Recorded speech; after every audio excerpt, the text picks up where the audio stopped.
sem vzala in rada potujem po svetu. Ja, ful smešno, ker jaz nikoli nisem tako razmišljala, da bom zdaj res potovala, ne. Nikoli ni bil to moj plan in potem smo se spoznali z to Evo, mojo prijateljico, in vedno pa sem hotela iti v Afriko kot prostovoljka. To je bilo tako, po mojem, še bolj iz tega, ker sem imela tako rada otroke, ne toliko iz tega, da hočem zdaj nekam odpotovati. In sem bila tako, jaz hočem v Afriko in to je bila edina stvar, ki sem vedela, da jo hočem narediti. In potem mi je ona enkrat rekla, da se je prijavila in je bila tako, kaj zdaj greš zraven, in sem bila tako, ja, ne. Tako sem ful hitro spakirala in mislim, vse si pripravila, tudi pač papire, pa cepljenje, pa vse. Tako da dejansko prvo bilo tako Afrika in tam sem jaz videla tako, wow, to je res fajn, ne. Teda tam, ta izkušnja po mojem mi je dala to neko ljubezen, da hočeš pol še več, pa še več. Drugače imam oboje, ne. Pač vedno gledam, kaj je ceneje, ampak imam tudi neke prioritete, kam bi šla prej, pa kam ne takoj. Tako mislim, da vsaka stvar je vredna obiska, tak, ampak zdaj pač odvisno, na kateri točki življenja sem, kam zdaj hočem iti. Tako da večinoma gledam poceni karte letalske, ali pa pač tako Azijo pa sem bolj tako splanirala iz želj skupne, da nisem takrat toliko gledala. Tako za sproti pa sem vedno tako gledala malo destinacije, ki so mi všeč, pa pol spremljam malo karte, pa hitro kaj najdem. Drugače jaz sem zelo taka, da ko najdem neko poceni karto, kam hočem iti, kupim in pol si tako rečem, bom vse do takrat zrihtala, to da se malo mečem na glavo, ne. Nisem tako vse, da bi vse splanirala, pa dostikrat tudi sproti organiziram, pol ko sem tam, ampak se mi zdi nekako za poceni letalske karte sigurno Skyscanner, mi je tako najljubša, pa ful je v redu, ko imaš tam možnost, da lahko nastaviš, ali kam hočeš iti in pol daš od povsod kam in pol ti pač poišče od najcenejše, ne, ali pa ne vem, če veš, da hočeš iti, ne vem, z Dunaja, pa pač kam hočeš iti, pa daš everywhere, ne, pa pol lahko spet pogledaš, kje je najceneje, ne. Zdaj, če se spomnim, imela smo najtežje nama je bilo, ko smo prečkali mejo do Vietnama, ko smo šle iz Kambodže in smo šli z avtobusom preko in pol nismo imeli zakupljenih podatkov in pol nam je en avtobus samo nekaj odložil in nismo zdaj točno vedeli, pač kam zdaj moramo sploh iti. In mislili smo si, da bo to zdaj neka postaja in bo ziher tam taksi in bojo vsi hteli pač te nekam zapeljati. Ampak ni bilo tako, da pol smo res hodile peš do prve tote neke mobilne trgovine in smo pač kupile podatke. To je bilo tako eden tak večjih izzivov. Drugače pa zares tako, da bi imela, da bi na vsaki lokaciji mi bil neki tak, bi rekla, da se kak izziv ponavlja, ne bi rekla, ne. Pač jaz, če grem sama, probam biti čim manj vpadljiva, to sigurno, pač tako že z oblačili, da nisi neki znamkah, da nisi izzivalno nikjer oblečen, da to se mi zdi ful pomembno, pa tudi, da pač imaš pol take pomembne stvari, neke dragocene stvari tako pospravljene, da ne privabljaš neke pozornosti. Drugače, preden grem, ponavadi nekaj dosti razmišljam, to je res. Zdaj, ko smo prišli z Azije domov, sem pol nazaj razmišljala, kaj bi lahko vse šlo narobe, ne. Ker se mi zdi, da včasih malo boljše, da ne veš vseh teh stvari, ker je take kar triki. Ampak drugače pa vedno tudi pač, če sem kje sama po zahodu, pač preveriš, če je varno ali ni varno hoditi ven, ne, to se mi zdi, da ponavadi je tisto najbolj nevaren del ponoči, ne. Tako da to. Sem se pa enkrat, ko smo bile v Gambiji, pa sem se zgubila ponoči, smo se z eno šle nekaj v trgovino in je bil takoj zahod in potem smo se zgubile in nismo pač nama nič ni delalo, noben GPS in nič in to je še tako, veš, nobenih ni luči pa nič to tako ob strani, da bi zdaj bila cesta pa luči malo, da greš in potem smo še srečali eno prostitutko in nama je rekla, da je to ful nevarno, da mi dve zdaj hodimo tam, tada takrat ne bom lagala, da me je bilo strah, ampak je pa res tako malo takih situacij, da bi me bilo res strah, ampak ja, predvsem to.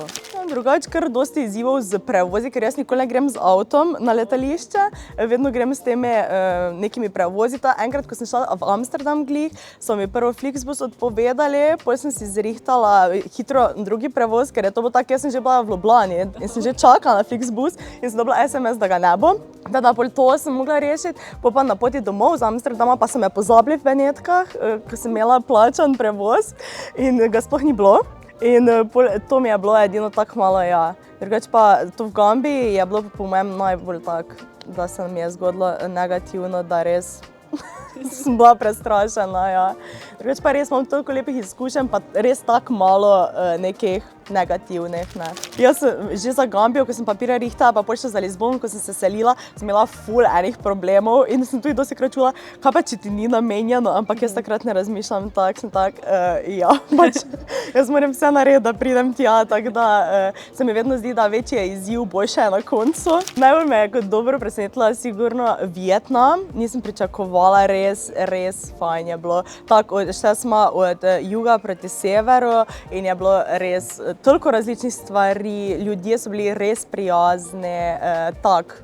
Nisem tega pričakovala, da bomo imeli tako dobro izkušnjo, tako skozi bile smo, mislim, da dobre 3 tedne smo bile po Vietnamu in je bilo res ful v redu.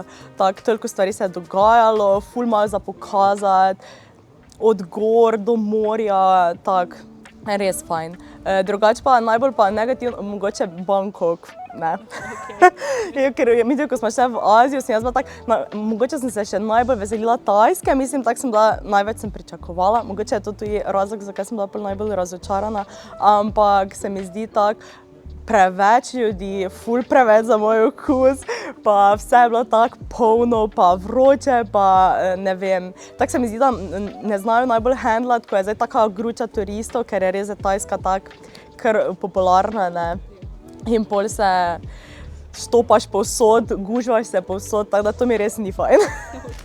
Začelo se je predvsem zaradi študentskega budžeta, zdaj pa se mi zdi tako, že če greš sam, se mi zdi že varno z vidika, da nihče ves čas 24/7 na recepciji, se mi zdi to pomemben del, tak, pa da lahko kadarkoli pridem, pa kadarkoli grem.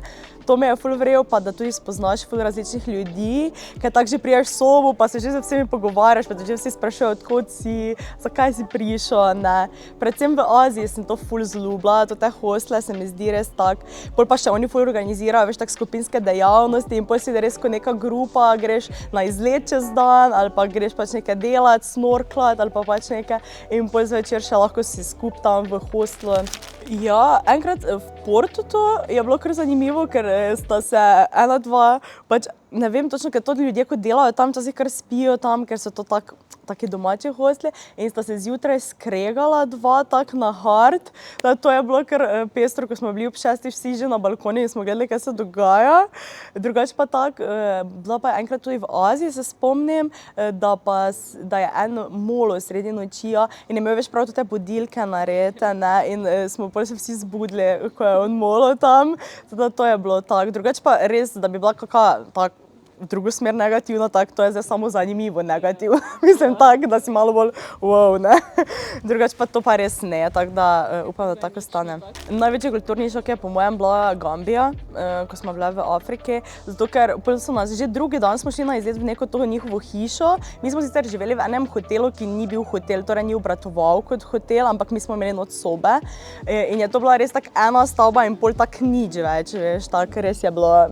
Tako, vedel si, da živiš na čist drugem, kot oni živijo. Smo šli na en ogled hiše, že tak drugi dan, ko smo prišli in ko pač prideš not in vidiš, da pač je posoda na tleh, zato ker pač kuhna ne obstaja, da kuhaš zunaj.